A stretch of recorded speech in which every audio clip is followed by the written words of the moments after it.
हम पर हमला मतलब तुम पर हमला, और तुम पर हमला हम पर हमला है।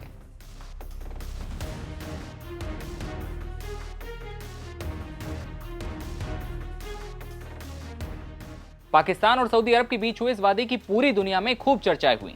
नाटो जैसे सुरक्षा समझौते से पूरे मिडिल ईस्ट में हड़कंप है। सऊदी अरब को अब पाकिस्तान की परमाणु छतरी जो मिल गई है, वहीं इससे ईरान और भारत की टेंशन भी बढ़ी है।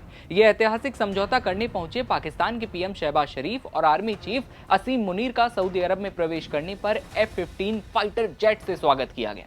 नजारा ऐसा जैसे किसी महान शासक के स्वागत में सऊदी के प्रिंस मोहम्मद बिन सलमान थाली सजाए खड़े हों, कहीं कोई स्वागत में कमी ना रह जाए। अरे भाई, ऐसा लगा जैसे पाकिस्तानी पीएम अपने साथ सऊदी को देने परमाणु बम साथ में लेकर आए हों। खैर, सऊदी रक्षा मंत्री ने ऐलान नहीं किया कि पाकिस्तान और सऊदी अरब पर हुआ दुश्मन का हमला एक दूसरे पर अटैक माना जाएगा। वहीं पाकिस्तान के रक्षा मंत्री ख्वाजा आसिफ ने कहा कि इस समझौते के बाद सऊदी अरब को पाकिस्तान का परमाणु सुरक्षा कवच मिल गया है। विशेषज्ञों का कहना है कि सऊदी अरब और पाकिस्तान के सुरक्षा समझौते का असर भारत से लेकर ईरान और इजराइल तक पड़ेगा। ऐसे में क्या है भारत की चिंताएं? यही नहीं, इस परमाणु बम की डील पर भारत, अमेरिका और चीन की चुप्पी भी गंभीर सवालों को जन्म दे रही है। अंतर्राष्ट्रीय मामलों के विशेषज्ञ डॉक्टर निशिकांत ओझा ने नवभारत टाइम्स ऑनलाइन से बातचीत में ऐसे ही कई मुद्दों पर खुलकर बात की। कौन कौन से खुलासे किए, आइए जानते हैं। नमस्ते, नवभारत टाइम्स आप देख रहे हैं, आपके साथ मैं दिव्यांशु राठौर। पाकिस्तान और सऊदी अरब के बीच हुआ ये सुरक्षा समझौता 80 साल पुराने दशकों को नए रिश्तों में कन्वर्ट कर रहा है। पाकिस्तान और सऊदी के बीच समझौते से न केवल दक्षिण एशिया बल्कि मध्य पूर्व, ईरान और इजराइल के बीच भी भू राजनीतिक हलचल तेज हुई। पाकिस्तानी परमाणु छतरी जो अब मिली है सऊदी अरब को, एक्सपर्ट ने इसका क्षेत्रीय और वैश्विक प्रभाव कैसा बताया है। तो बता दें कि अंतर्राष्ट्रीय मामलों के विशेषज्ञ डॉक्टर निशिकांत ओझा ने नवभारत टाइम्स ऑनलाइन से बातचीत में कहा कि 17 सितंबर एशिया और मिडिल ईस्ट की राजनीति के लिए एक महत्वपूर्ण मोड़ साबित हो सकता है।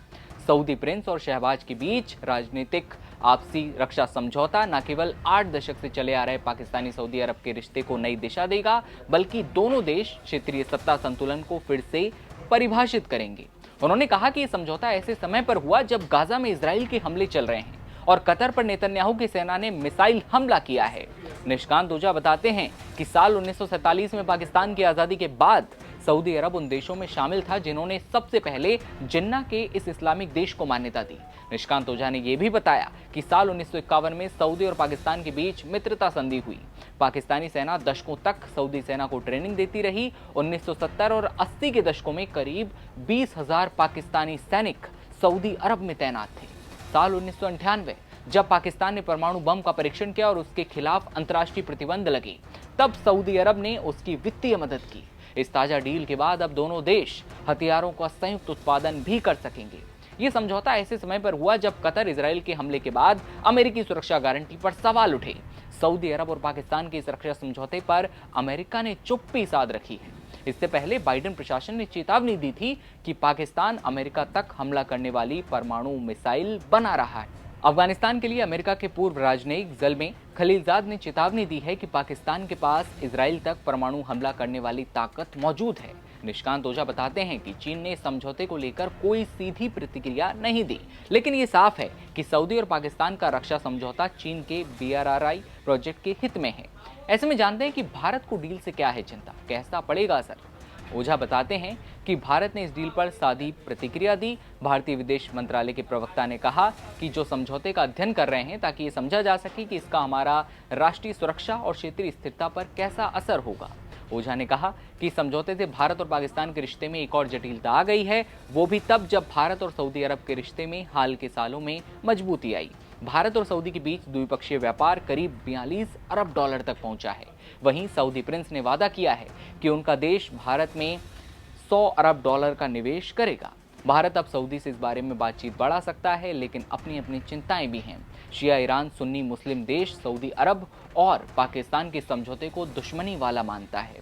ईरान के विदेश मंत्री ने पाकिस्तान के साथ इस समझौते पर सऊदी विदेश मंत्री से फोन पर बात भी की। निशिकांत ओझा का मानना है कि इस समझौते के बाद सऊदी बनाम ईरान की प्रतिस्पर्धा और भी ज्यादा बढ़ सकती है। अब इस बात का खतरा है कि पाकिस्तान भी सऊदी की क्षेत्रीय प्रतिस्पर्धा खासकर ईरान के साथ में फंस सकता है। पाकिस्तान के रक्षा मंत्री ने ऐलान किया है कि परमाणु बम भी सऊदी के लिए हमेशा उपलब्ध है।